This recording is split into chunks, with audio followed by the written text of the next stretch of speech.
Вечерний эфир 4 канала працягвае праграма «Галоўнае за тыдзень». У студыі Роман Біш і бліжэйшыя 30 хвілін будзем узгадваць разам галоўныя падзеі адыходзі шакатыдня на Брэшчыне. Валовый региональный продукт Брестской области у мінулым годзе вырос на 2,8% у параўнанні з годам папярэднім. Вынікі сацыяльна-эканамічнага развіцця Брестской области за 2019 год былі падведзены на гэтым тыдні на сумесным пасяджэнні абласнога выканаўчага камітэта і сесіі абласнога савета дэпутатаў. Объем валового регионального продукту за минулый год склаў без малога 12,5 мільярдаў рублёў. По гэтым паказчыку рэгіён займае другое месца ў рэспубліцы і перавышае тэмп росту валовога ўнутранага прадукту краіны.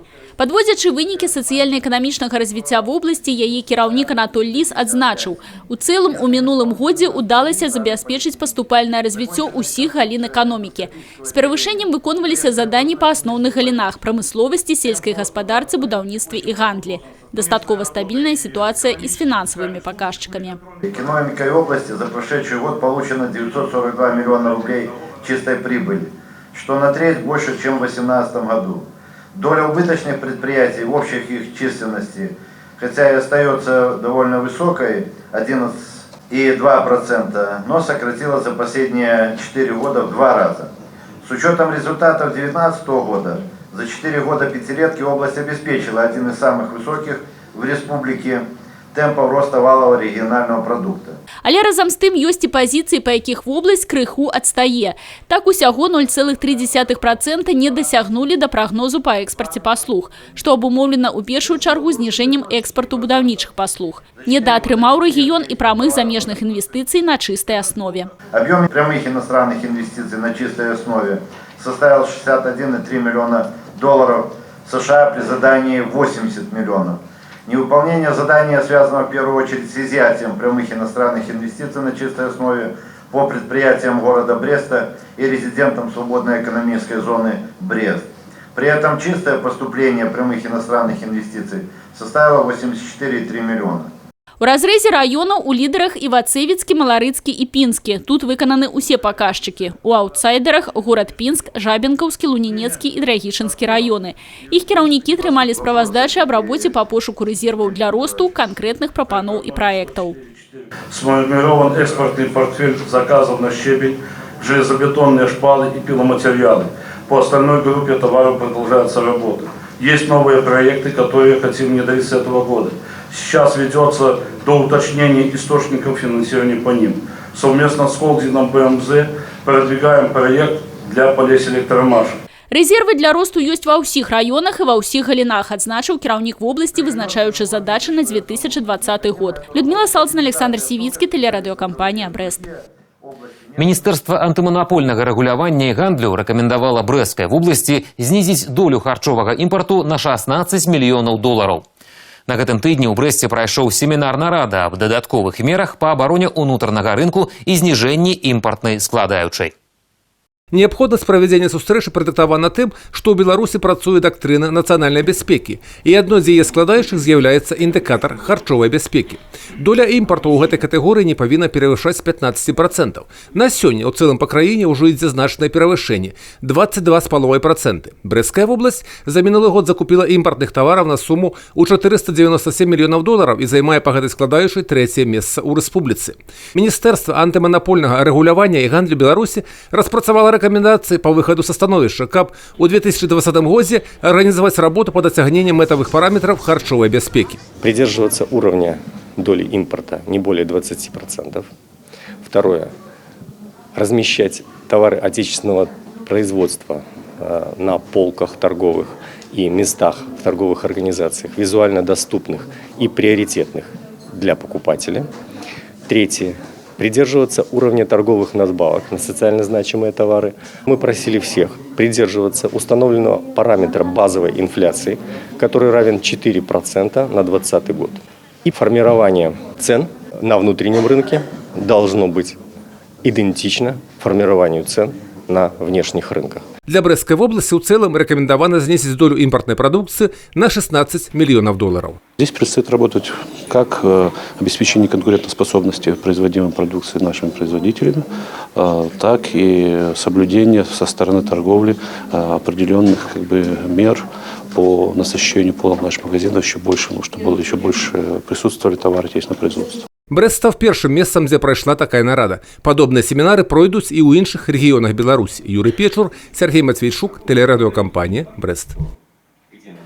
Першы намеснік кіраўніка адміністрацыі прэзідэнта Максім Рыжанкоў на гэтым тыдні наведаў Лунінец, дзе правёў прыём грамадзян па асабістых пытаннях. На прыём звярнулася больш за 20 чалавек. Аднымі з першых на прыём да Максіма Рыжанкова прыйшлі жыхары вёскі Лахва. Дарэчы, гэта не першы іх зварот у адміністрацыю прэзідэнта. Летась вяскоўцы ездзілі ў Мінск і звярталіся з пытаннем адсутнасці сельскай амбулаторыі. Вынікам стала будаўніцтва новай установы замест згарэлай. Спасибо. Положительный вопрос решился. Большое спасибо Максиму Владимировичу. Не ожидали. Амбулатории построили нас. Уже построили. Сейчас где-то в мае, в июне месяце будет амбулатория. На гэты раз зварот жыхароў Лахвы тычыўся адразу шэрагу праблем. Добраўпарадкавання вуліцы, падключэння іх да цэнтральнага водазабеспячэння, рэканструкцыі дома культуры. Выслухаўшы кожнае з пытанняў і пачуўшы каментары ад мясцовых чыноўнікаў, першы намеснік кіраўніка адміністрацыі прэзідэнта вырашыў асабіста наведаць Лунінецкую вёску, каб убачыць праблему комплексна. Та искренность, о которой говорят люди, говорят о том, что да, в чем-то, наверное, не дорабатывают, но сделать вывод заранее, что власти не видят проблемы, тоже не хочется. Хочется их взять с собой, приехать туда и своими глазами посмотреть. Одно из ключевых направлений сегодня, конечно, развитие вот такого рода регионов. Мы должны помогать оставлению и людей, значит, вот в глубинке, потому что есть здесь и вопросы развития сельского хозяйства, вопросы освоения территории, лесного хозяйства. Акрамя калектыўных зваротаў былі і асабістыя, звязаныя з працаўладкаваннем і умовамі працы, станам здароўя і умовамі пражывання. Па кожнаму звароту, а іх было разгледжана каля 20, грамадзянам дадуць пісьмовы адказ. Таццяна Будгусыім, Дзіяна Мішчук, Александр Дзячэнка, тэлерадыёкампанія «Брест».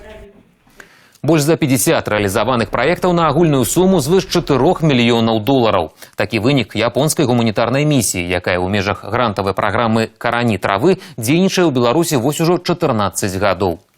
Сёлета адрасатамі дапамогі ў нашым рэгіёне сталі установы адукацыі і аховы здароўя Століна, Іванова і Брэста.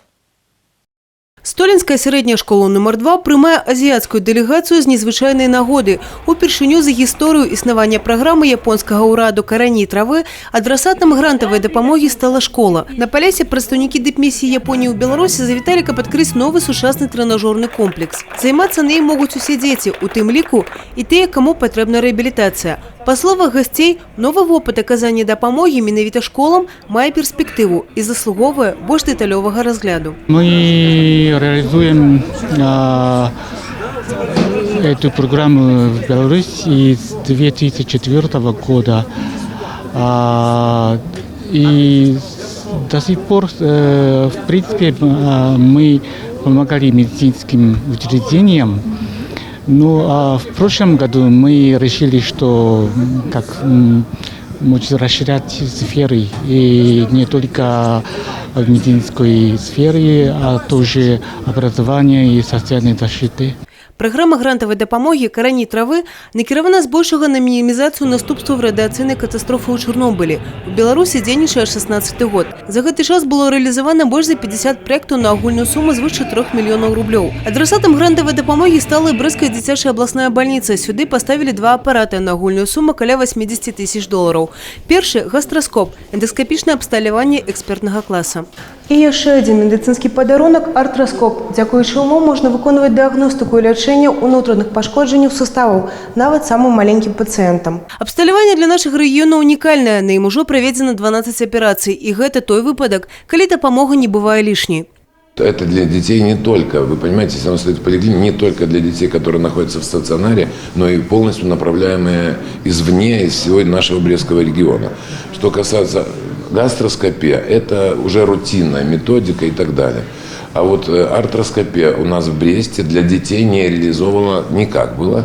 Зараз у обласці рэалізуюцца 3 трансгранічныя праекты ў галіне аховы здароўя, але такі гуманітарны праект, як «Карані травы», унікальны. Плануецца працягнуць узаемадзеянне з японскім бокам. І, упэўнены госці, гэтыя «Карані травы» будуць асабліва моцнымі.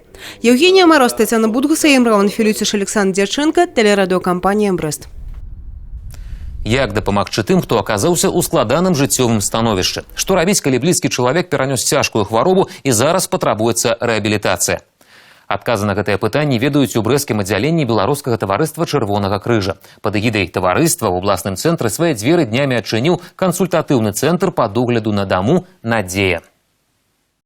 Вуліца Леніна, 22, адрас прапіскі новага цэнтра. Ён ствараўся для ўсіх, каму патрэбна асаблівая ўвага і дапамога. Сем'ям, у якіх ёсць цяжкахворы, інвалідам ці адзінока пражываючым людзям. У цэнтры магчыма атрымаць кансультацыю і бескаштоўна арендаваць інвалідныя коляски, ходунки, мылицы и іншыя сродки реабилитации. Мы научим их, как пользоваться такими средствами. Кроме того, у нас будут проходить занятия для групп волонтеров и для родственников таких больных. Мы будем обучать волонтеров и родственников, как ухаживать за тяжело больными и как пользоваться средствами ухода и средствами реабилитации. У Брестской области проживает звыш 20 тысяч одиноких состарелых и больше 46 тысяч инвалидов первой и другой группы. Запатрабаванасць у таких центрах відавочна. У перспективе стварэння инклюзивной республиканской системы по интегрированной допомозе пожилым и инвалидам. И у нас есть задумка вместе с Министерством труда и социальной защиты реализовать вот этот компонент в контексте проекта интегрированной помощи. Вместе с Еврокомиссией у нас планируется еще пока в стадии разработки, боюсь сглазить, но я надеюсь, что состоится, что мы реализуем этот проект. Он будет проходить в каждом регионе, будут выбраны по 3 пилотных района. Дапамагаць іншым асноўная мэта Чырвонага крыжа. Падлічана, што ў Брэсцкае абласное таварыства толькі ў мінулым годзе звярнуліся звыш 20 тысяч чалавек па дапамогу медицинскую, гуманитарную, консультацыйную. Мы хотели бы развивать и дальше свою службу, медико-социальную службу допомога. Вот. Брестская область сталкивается с такими моментами, как недостаток медицинских сестер. И порой мы имеем даже госсоцзаказ. Волонтерство, как всегда, у нас в приоритете. Хотела бы, чтобы в каждом регионе были волонтерские группы лиц уже более старшего возраста, лиц золотого возраста. На пасяджэнні былі падведзены вынікі работы арганізацыі за мінулы год і адкрэслены сёлетнія стратэгіі. Дарэчы, ўжо ў наступным годзе Беларускае таварыства Чырвонага крыжа азначыць свой векавы юбілей. Евгения Мороз, Александр Сивицкий, телерадиокомпания «Брест».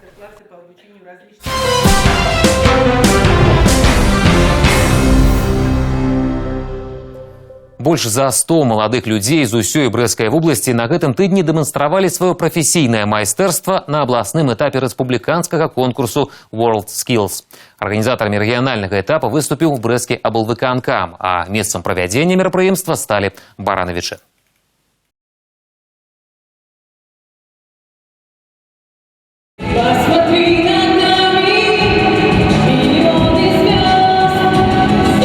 Региональный этап республиканского конкурса профессийного майстэрства World Skills у Брэсцкай вобласці сёлета арганізаваны ў маштабным і яскравым фармаце. Пляцоўкай для яго правядзення стаў лядовы палац у Баранавічах, дзе сабралося больш за 100 навучэнцаў і студэнтаў розных устаноў адукацыі вобласці, а таксама маладых рабочых ва ўзросце до 20 гадоў. Проведение конкурсов профессионального мастерства – это всегда определенного рода срез, который позволяет увидеть, на каком этапе развития находится то или иное направление деятельности. И для нас очень важно, особенно в год 80-летия в системе профтехобразования, увидеть место Брестской области в целом Республики Беларусь, в народно-промышленном комплексе, чтобы обозначить не просто какие-то результаты, но и увидеть, куда мы должны развиваться, двигаться. Конкурс проводится больше, чем по 20 компетенциях. Столярная справа, ресторанный сервис, дошкольная адукация, технология моды. Свои таленты демонструют визажисты и парикмахеры, будаўнікі, аграномы, программисты, геодезисты. Кухары спаборнічаюць у майстэрстве приготования страў, а муляры ва умении в бураванні. Профессийные якости удзельников оценивают национальные эксперты и представники областного жюри. Всегда мечтала стать поваром. Учусь, я после 11 поступала, учусь только год. В конкурсе таком впервые, очень сложно, нервно это все. Готовим мы закуску из яйца, основное блюдо из птицы и 2 обязательных гарнира. И все это по времени. Справимся. Конкурс праходзіць на працягу 4 дзён. Па яго выніках будуць вызначаны лепшыя з лепшых у кожнай кампетэнцыі. З іх сфарміруюць зборную каманду, якая будзе адстойваць гонар Брэшчыны на рэспубліканскім этапе конкурса. Дарэчы, Брэская вобласць звычайна мае на ім вельмі высокія вынікі. За апошнія некалькі гадоў нашы землякі заваявалі там 13 медалёў.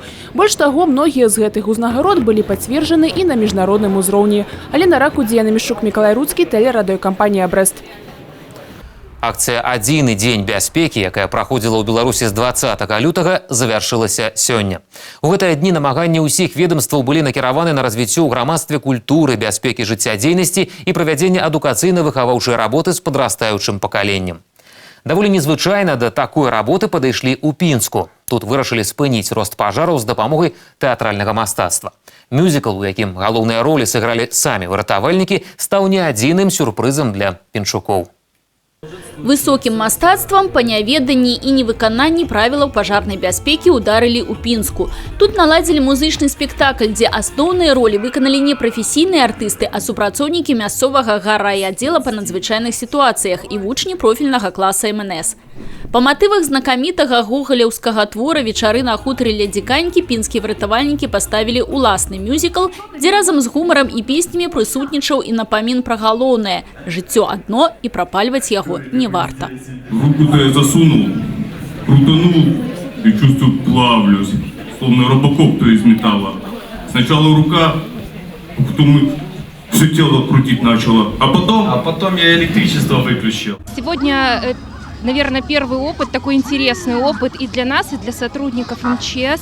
Это мероприятие комплексное, не только давать теоретические какие-то знания, но еще дать детям попробовать оказаться в такой вот ситуации, чтобы понимать, что надо делать, чтобы понимать, как себя вести. Показальные выступления пограничников, демонстрация спецтехники, спецабсталявання и абмундзіравання, водная феерия. Пінскія выратавальнікі упершыню аб'ядналі столькі службаў на одной пляцоўцы. Усе разом за бяспеку кожнага. Мы решили в этот единый день безопасности привлечь все службы взаимодействия, субъекты профилактики, показать, как это можно работать. Плюс для этого всего был подготовлен мюзикл силами работников Пинского горрайотдела по чрезвычайным ситуациям и учащимися профильного класса средней школы номер 14. Поэтому, я думаю, что, не знаю, как вам, но праздник, я надеюсь, что удался. Свята скончылася, але прапаганда бяспечнага ладу жыцця і папулярызацыя ведаў о правілах паводзінах у небяспечных сітуацыях не спыняецца. Ужо заўтра Пінск прыме самых дасведчаных школьнікаў нашага рэгіёна. У горадзе пройдзе абласны этап алімпіяды па асновах бяспечнай жыццядзейнасці. Тацяна Будгусаім, Людмила Салзна, Александр Дьяченко, тэлерадыёкампанія «Брэст». Больш падрабязней пра мэты і вынікі прафілактычнай акцыі «Адзіны дзень бяспекі» і не толькі пагаворым з першым намеснікам начальника Брестского областного управления МНС Александром Сычевым. Здравствуйте, Александр Иванович. Здравствуйте. Вам довелось как зрителю оценить постановку, которую только что мы перед началом нашей беседы видели в сюжете? К сожалению, на самом мероприятии я не присутствовал, но видео, полная съемка у нас есть, и на сайте есть доступ, можно посмотреть. Конечно же, ознакомился. Очень интересная постановка, в ней участвовали работники горрайотдела по ЧС Пинского и учащиеся профильного класса 14-й средней школы. То есть совместно работать с детьми. Эта постановка проходила именно в Пинске, или же прям гастроли какие-то будут организованы, и, возможно, еще где-то можно увидеть будет эту постановку, кроме как на сайте? Постановка проходила только в Пинске. Пока, конечно, не думали над тем, чтобы ее запустить по всей области, или республике. Но вообще практика такая есть. В Кобрине у нас театр постоянно работает с детьми, есть централизованные постановки детские. Также в других регионах, может быть, не такого масштаба, не такого размаха и без использования, возможно, телевидения. А так практика есть такая, наработки есть. Если бы вам довелось участвовать в этой постановке, какую бы роль на себя хотелось бы примерить? Да, абсолютно любую роль. Нету никаких привилегий. Наверное, больше бы побыть в лице жителей населенных пунктов. Вот комичные роли какие-то. Вот работа профилактическая с детьми, наверное, ей уделяется приоритетное направление для того, чтобы действительно воспитать сознательное поколение, которое будет знать и уметь и правильно вести себя в быту. Вот какие методы, на ваш взгляд, сегодня в этой работе работают лучше всего? В этой работе сейчас методы самые эффективные — это практика. Да. У нас создаются повсеместно по всей республике центры безопасности, на которых полностью принимают участие дети, с ними проводят работу как групповую, так и индивидуальную. У нас в области, в Столинском районе создан центр, сейчас строится областной на улице лейтенанта Рябцева в районе ПАСО. Площадки включают различного направления. Это и вода, лед, это погодные явления, молния, это и дымокамера, можно попасть в реальные условия практически задымления или пожара. Это интерактивные площадки, которые напоминают и о мерах безопасности, там и на кухне, какие-то горячие, режущие, колющие инструменты или горячая посуда, да, и медицина, оказание первой помощи и использование высоких технологий, то есть планшеты, можно пройти тестовые задания, ознакомиться с любой абсолютно темой. Ну вот профилактика каких, скажем так, чрезвычайных ситуаций, на ваш взгляд, нужно особое внимание? Что это? Это поведение себя на льду, либо ребенка, либо же поведение с какими-то электрическими приборами. То есть каких чрезвычайных ситуаций больше и на чем, на ваш взгляд, нужно вот сакцентировать внимание и поработать больше? Ну, я бы сказал так, что очень активно у нас проводится работа по предупреждению гибели детей на пожарах или от пожаров, да. И если сравнить 2010 год, еще по республике нам давал цифры порядка 40 погибших детей. В 2018 году погибло всего 7, в 2019 всего 1. И это постоянное ежегодное снижение. То есть эффективно очень мероприятие по предупреждению чрезвычайных ситуаций и конкретно пожаров.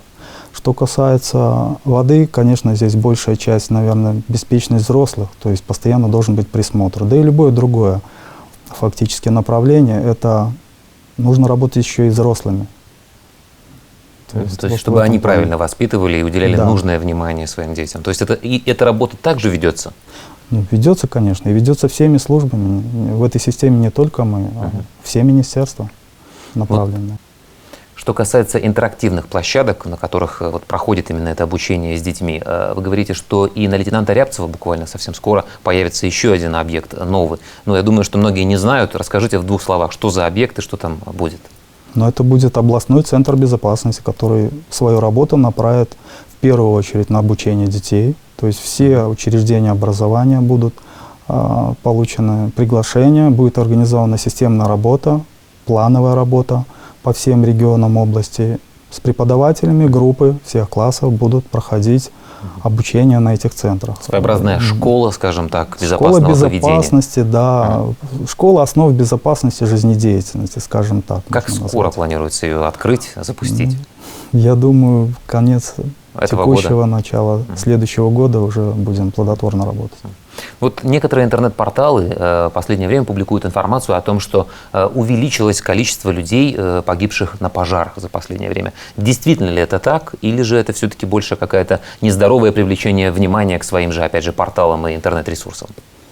На самом деле ситуация вполне контролируемая. Прошлый год снижение было как по области, так и по республике в целом. Текущий год немножко дал нам прирост. Сейчас у нас в области погиб 21 человек, то есть это плюс 9 к прошлому году. И буквальный пик там за последние 3-4 недели. То есть есть такой подъем небольшой, немножко, да, есть такой подъем, но надо говорить о том, что эта категория в основном половина неработающих, половина пенсионеров, и 85% из них находились в состоянии алкогольного опьянения. То есть это фактически асоциальный образ жизни, это люди, которые попали, наверное, в трудную жизненную ситуацию, кто-то потерял работу, у кого-то какие-то другие семейные проблемы, ну и, соответственно, алкоголь, курение, вот, ну и как результат пожар и гибель. Вот с учетом бесснежной и аномально теплой зимы в этом году можно говорить о том, что не будет паводковой ситуации, которая ежегодно наблюдается у нас, в том числе в Брестской области? Ну, данный вопрос мы рассмотрели буквально пару дней назад на областной комиссии по ЧС. И по сведениям специализированных организаций, тоже Белгидромет говорит об этом, да, о том, что погодные условия у нас стабильно жаркие или теплые. И предположительно не будет у нас весеннего половодья, потому что снега нет, льда нет, реки открытые. Если говорить сегодня про кадры, хватает сегодня квалифицированных сотрудников МЧС и техники, специализированной для выполнения поставленных задач, скажем так, и предотвращения различных негативных, скажем так, последствий, которые возникают в ходе жизни? Сейчас у нас подразделения, органы подразделения по чрезвычайным ситуациям обеспечены максимально возможно средствами, силами и средствами. То есть есть и техника, есть и личный состав, и есть и качественная профессиональная подготовка, есть хорошее оборудование. В принципе, готовы к выполнению поставленных задач. Ну и я скажу, что не основная эта задача, скажем, не единственная задача по ликвидации пожаров. Очень масса задач. Если сравнить с выездами, то даже по Брестской области за прошлый год порядка 900 у нас выездов на пожары и более 12 тысяч выездов на другие различные ситуации. Это и горение мусора и сухой растительности, это и сработка системы пожарной сигнализации, это и те же гнезда ос, и дорожно-транспортные происшествия, и спасение людей на воде. То есть это все работа системы МЧС. Техника есть для этого. Над чем сегодня работают сотрудники областного управления МЧС? Вот какие задачи стоят в приоритете? Сегодня у нас как раз-таки подходит к завершению акция «Единый день безопасности», которая уже второй год у нас каждые полгода проходит, то есть это февраль и сентябрь. С 20 февраля мы начали работу, 1 марта закончили. Сегодня, соответственно, да, и в этой акции участвовали более 10 министерств, различные и добровольные общества. Если взять министерство, то это и культура, и образование, и здравоохранение, и энергетики, и МВД, ну и МЧС, да. По обществам это Белорусский республиканский союз молодежи, и ОСВОД, и Красный Крест. Максимально возможно обеспечение выполнения, участия в мероприятиях, которые направлены на основу безопасности жизнедеятельности. Ну, задачи, одних из задач это обратить внимание на безопасное проживание граждан, то есть их поведение в быту, и на культурное воспитание общества, повышение уровня образовательного процесса с молодежью, с подрастающим поколением. На это и направлена была эта акция. Дальше нас ждет, естественно, и он уже начался, пожароопасный период, то есть горение сухой растительности и недопущение, соответственно, пожаров по этим причинам. Затем приступим к оздоровлению. Это объекты оздоровления, на которые наши детки поедут отдыхать. То есть все внимание, это посевная уборочная кампания. Ну, и так целенаправленно, сезонно есть поставленные приоритетные задачи. Ну и самая основная задача – это работа с детьми, это профилактика безопасности, травматизма и гибели детей от всех внешних причин, в том числе от пожаров. Работа с учреждением образования, работа с родителями, работа с объектами, на которых дети наши пребывают. Что ж, успехов в этом нужном деле, ну и, конечно же, поменьше тревожных выездов вашему управлению. Большое спасибо. Нагадаю пра акцыю «Адзіны дзень бяспекі», а таксама сітуацыю ўвогуле па лініі абласнога ўправлення МНС гаварылі з першым намеснікам начальніка Брэсцкага абласнога ўправлення МНС Александром Сычовым.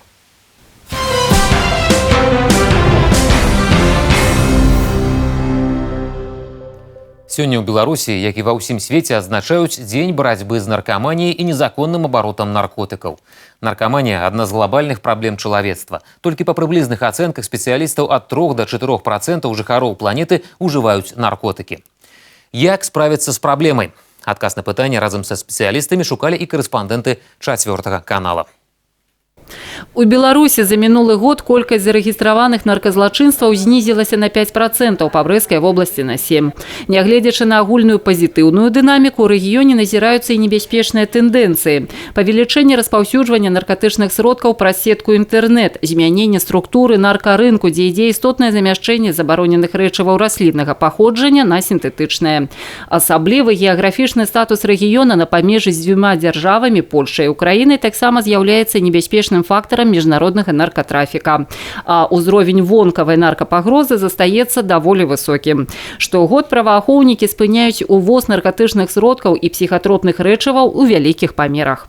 В 2019 году силами подразделений органов внутренних дел было перекрыто 5 каналов поставки наркотиков и психотропных веществ.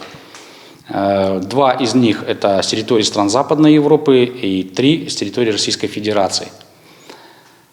Часть перевозимых, перемещаемых наркотиков предназначается, скажем так, для внутреннего рынка, а основная масса, конечно же, в основном из крупных партий для дальнейшей доставки, опять-таки, на территорию, к примеру, той же Российской Федерации.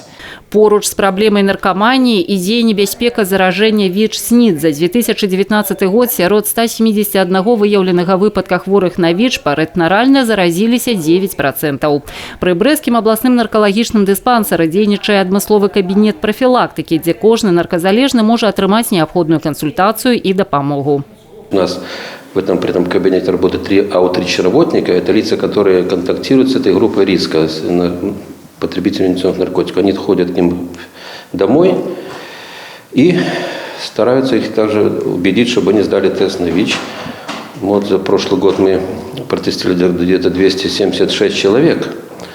Но результаты у всех пока отрицательные на ВИЧ-инфекцию по экспресс-тестам. Звярнуцца да ўрача-нарколага можна не толькі ў абласным цэнтры, але і ў раёнах. Увогуле ў Брэсцкай вобласці на сённяшні дзень зарэгістраваны каля 1000 нарказалежных, з якіх больш за 650 знаходзяцца на дыспансерным уліку. У выпадку, калі бацькі заўважаюць за падлеткамі небяспечныя паводзіны, можна звярнуцца ў наркалагічны дыспансер ананімна. Если в то же время родители заподозрили подростка, и он согласен явиться на консультацию, опять же, если они явятся, никакого учета заведено не будет.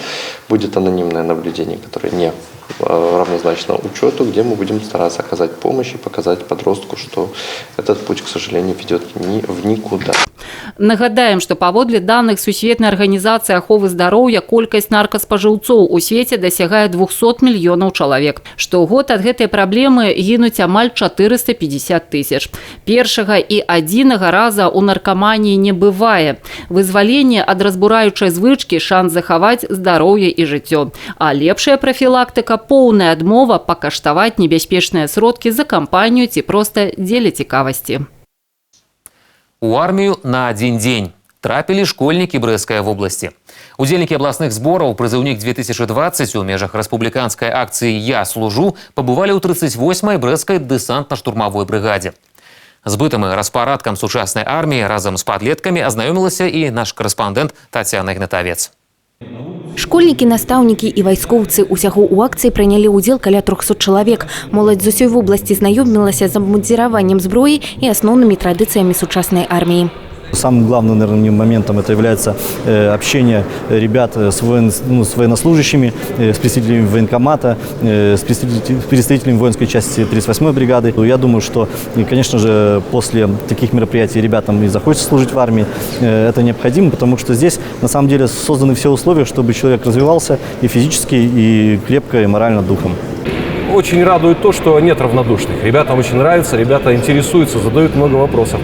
В каких подразделениях стоит на вооружении то или иное оружие, та или иная единица техники. И уже даже находясь здесь, они себе выбирают дальнейшую уже военную специальность, что немаловажно.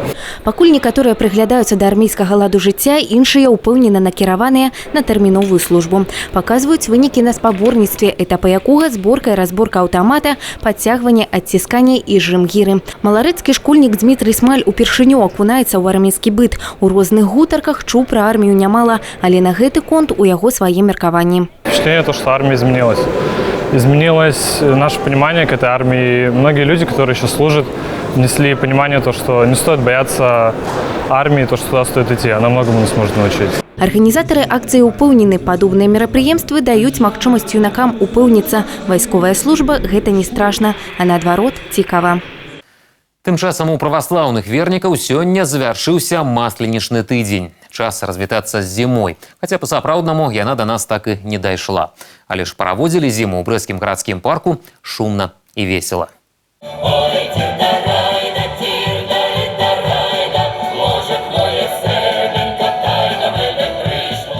Прыбывае зіма. Традыцыйна масленіцу правялі ў суправаджэнні песен, танцаў і карагодаў.